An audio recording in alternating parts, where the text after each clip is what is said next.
welcome to Let's Talk Diz, a show that gives you everything you need to know to help make your Disney vacation as magical as can be in just about 20 minutes. I'm your host, Jeff Coviello. With me each week is Disney Master Sandy from Easy Diz by Instant Impressions Travel Services. Sandy, how are you today? I am ready for this episode. I planned ahead today, Jeff. I ate before we started talking. You never know what you're going to get, so it's always a good idea before you're listening to this show to have something to eat, because we tend to make our way to food, but today's show is all about food.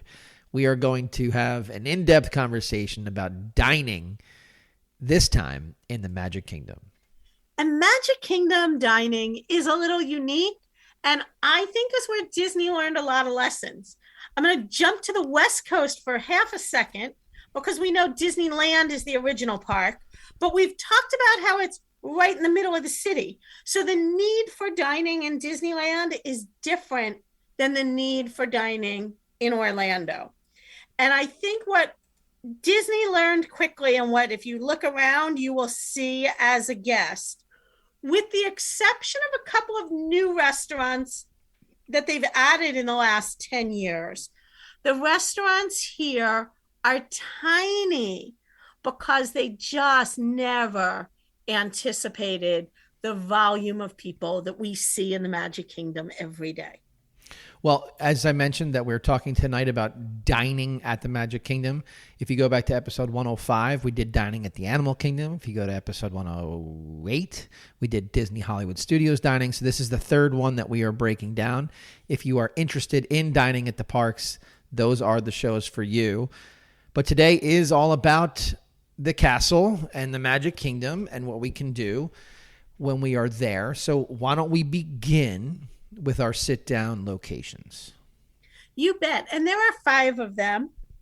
Probably the most popular one that we get asked for all the time is the Crystal Palace.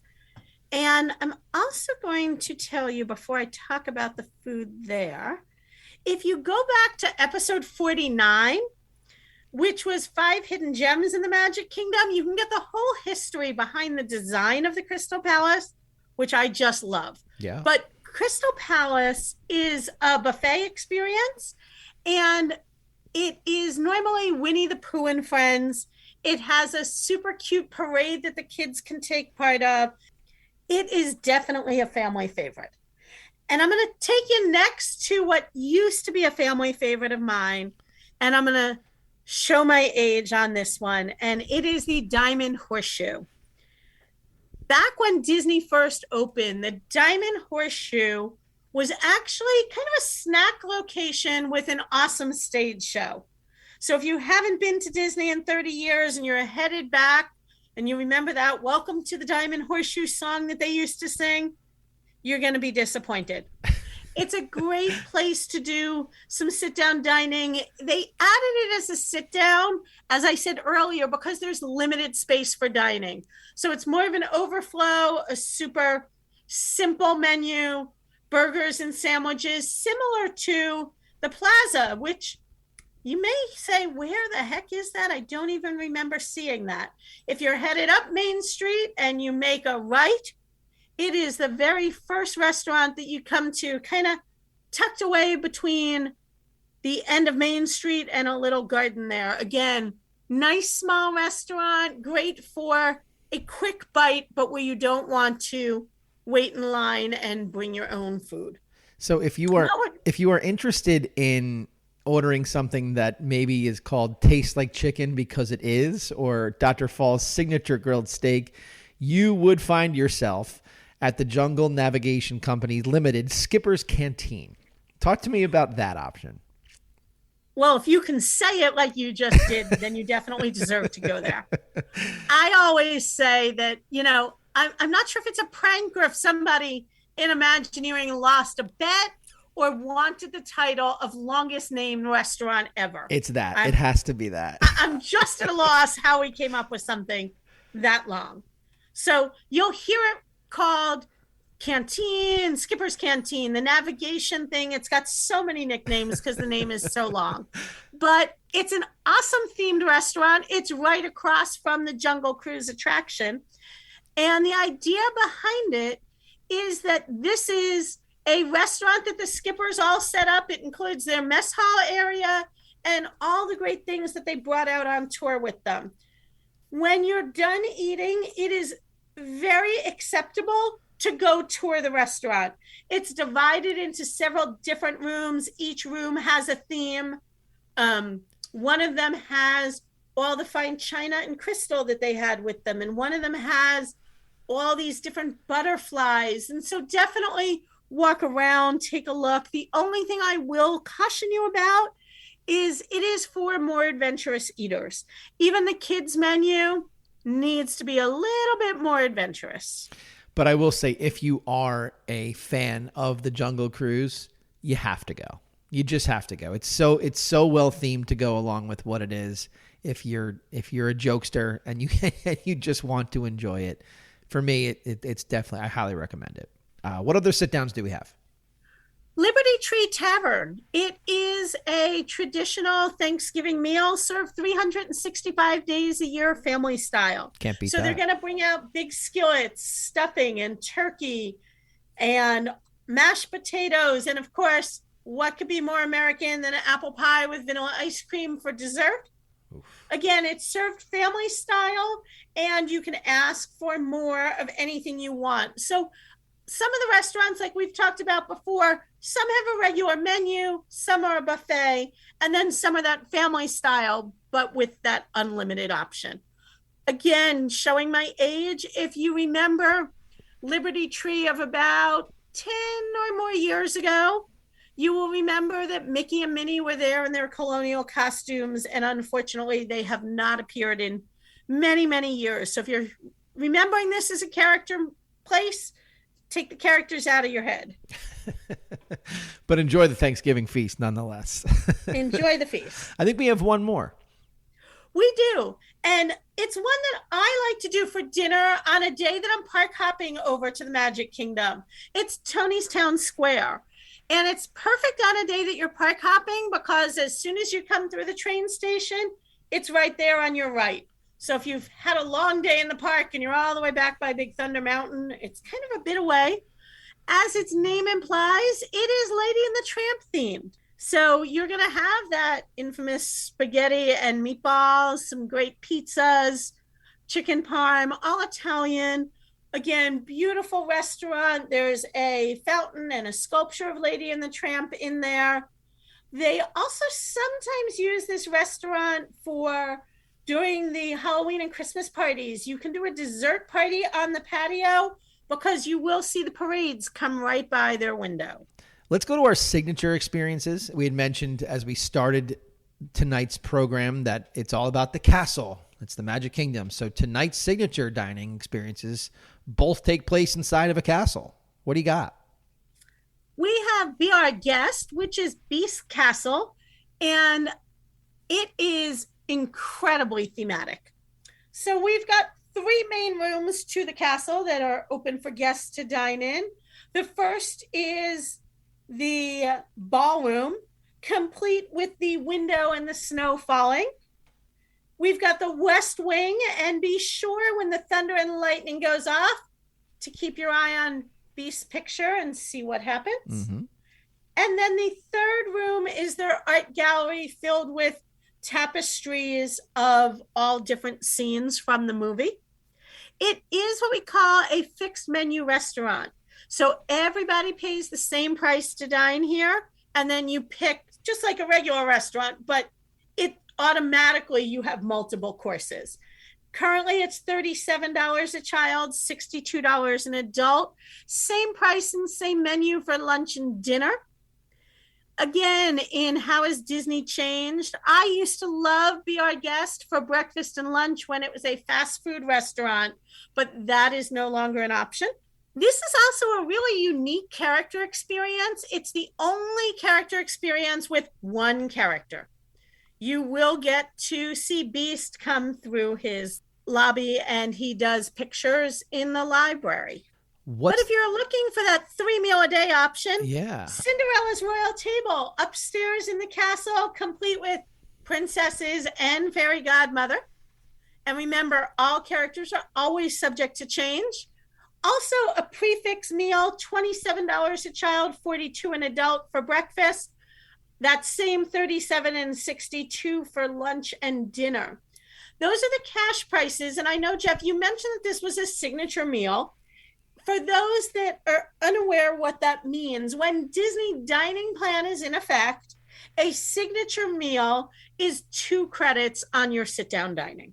Probably the most important thing to know about sit-down dining and signature dining is it is incredibly rare to walk up to a restaurant and be able to get a reservation. Especially those signature meals, book up very quickly. Dining reservations currently open at 6 a.m., 60 days prior to your vacation. If you're an on-site guest, you or your travel specialist will be able to book dining for you your entire stay, all at that very first 60-day mark.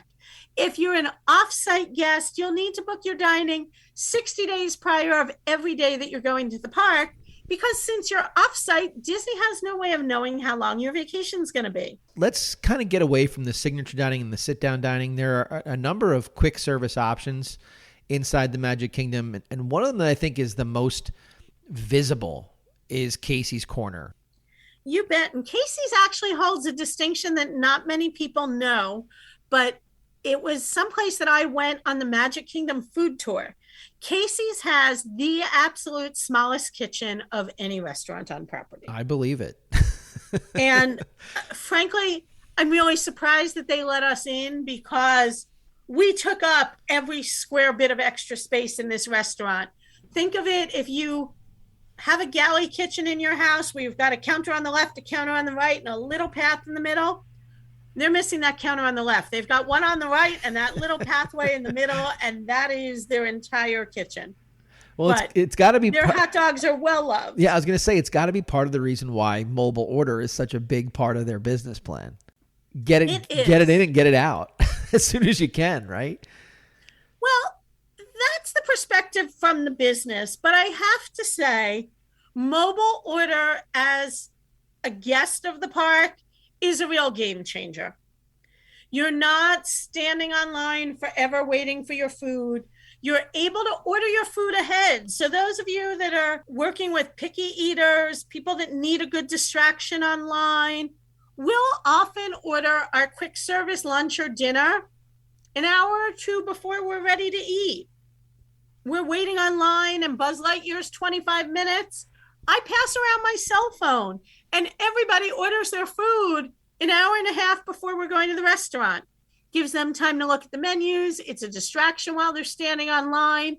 We place that mobile order with our pickup time, and then we get a text notification as soon as our food is ready. We're going to press I'm here as we're walking over to the restaurant, get that text notification, head in, grab our tray, and we're good to go. So it's a great time saver for me. Well, and we should point out it's not just for Casey's Corner. I don't want anybody, we mentioned it with Casey's Corner, but it's not exclusive to Casey's. It is not. It is quick service locations all over the theme parks, as well as being able to use it in your resort.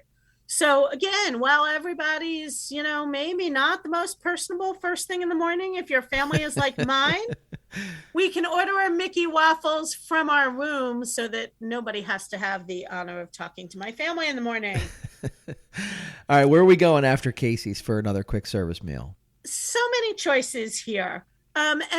What I say, especially in the Magic Kingdom where there are so many, is most of them, probably with the exception of Casey's, I'm not willing to go out of my way for. So I'm going to eat what's convenient, what I'm walking past. I'm not going to take 15 minutes to walk across the park. Columbia Harbor House, fish and chips option. Cosmic Rays is chicken and some burgers. Cosmic Rays does have Sunny Eclipse. Mm-hmm. So a little animatronic entertainment while you're dining. Cosmic Rays is also usually the home to all the dance parties during the special holiday events. So keep that in mind. I was at Cosmic Rays exactly once, and it was a trip that we took before children when the Magic Kingdom was open for 24 hours. And so we found ourselves right there at Cosmic Rays at about like 1:30 in the morning. So we're trying to figure out what we're going to do next. Oh, look, a table and chairs. How Exactly. nice. Exactly. Exactly. The Friar Nook, as its name implies, is a nook. It's 3 windows. It's not an indoor location. They are known for being the home of the loaded tater tot. So definitely somewhere to check out.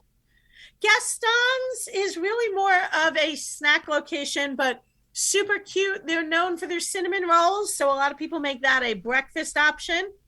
Take a look around. You definitely want to see the antler chandelier and much more there. And all of his decorating, antlers, and all of his decorating. We often end up at Pecos Bill's or Pinocchio's. Pecos Bill's is going to be burgers and tacos. They've got a little fixings bar to go with your tacos, so you can add tomatoes and shredded lettuce and all of that. Everyone's happy to fix their own. Lots of seating there. A great spot if you're having a late lunch and then want to hop out to see a parade. That's right at the beginning of the route for the afternoon parade. Yeah, we end up there a lot too. And Pinocchio's is our other favorite. Very limited spots that are right up against the window for It's a Small World. When you've been in that boat, taking that great voyage out to sea, and you look up and you see people waving to you, they're enjoying their meal at Pinocchio's. Probably about 5% of the tables have that great window view, but it's fun to sit there and wave to the people on their boats. And often they have little signs that you can hold up for people as well. Awesome.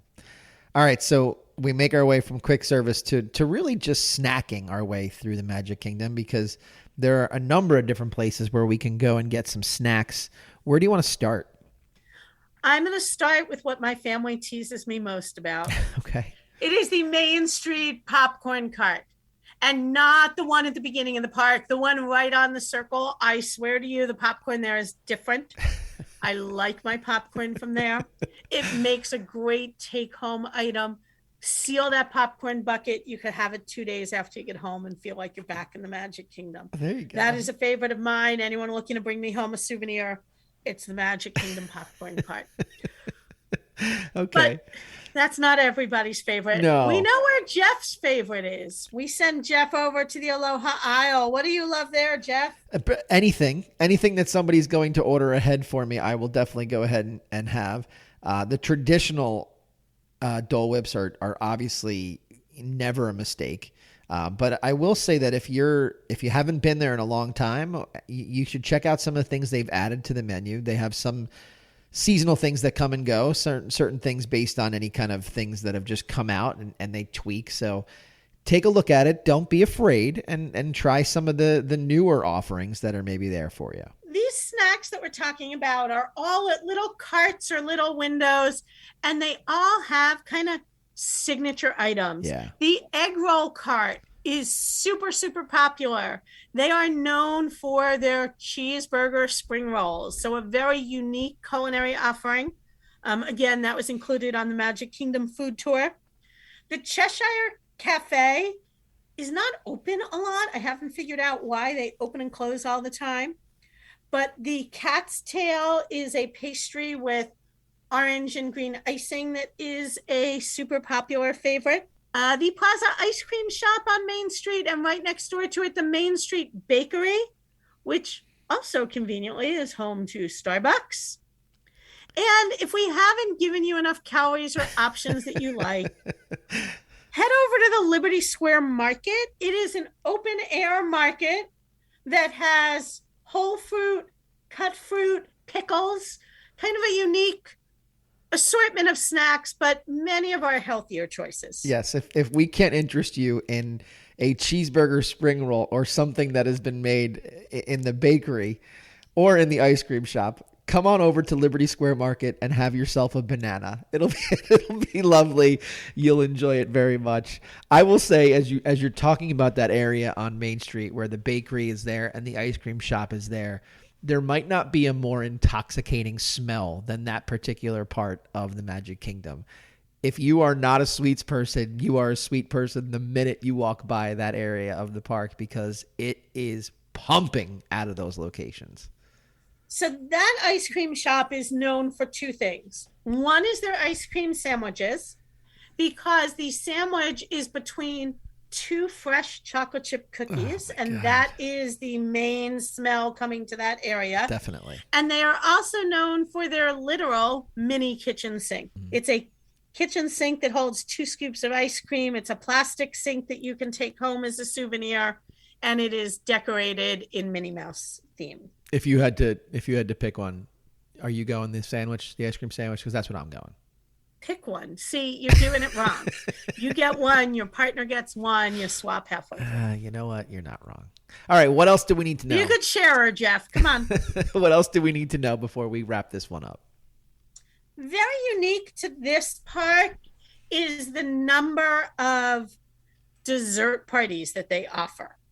So lots of opportunities for extra sweets in case that didn't do it for you. Head back to episode 104 where we cover all the dessert parties in all the parks, but it definitely would not be a complete food tour if we didn't touch upon the fact that you can have sweets galore and a healthy item or two thrown in as you're enjoying those fireworks.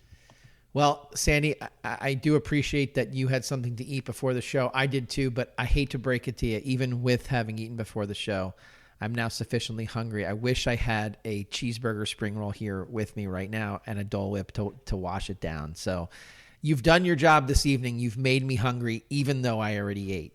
I thank you for that. Well, my pleasure. That's why, when you're planning, it's important to lay out all of these things, secure the reservations you want, and make sure you have a snack or two on the list so that you're not disappointed. And that's a wrap this week on Let's Talk Diz. If anyone you know could benefit from this or any show, please share on your Facebook and Instagram for other Disney fans to enjoy. And don't forget to reach out to the folks at Easy Diz by Instant Impressions Travel Services for any Disney destination planning. Make it a great week. And as always, keep making memories.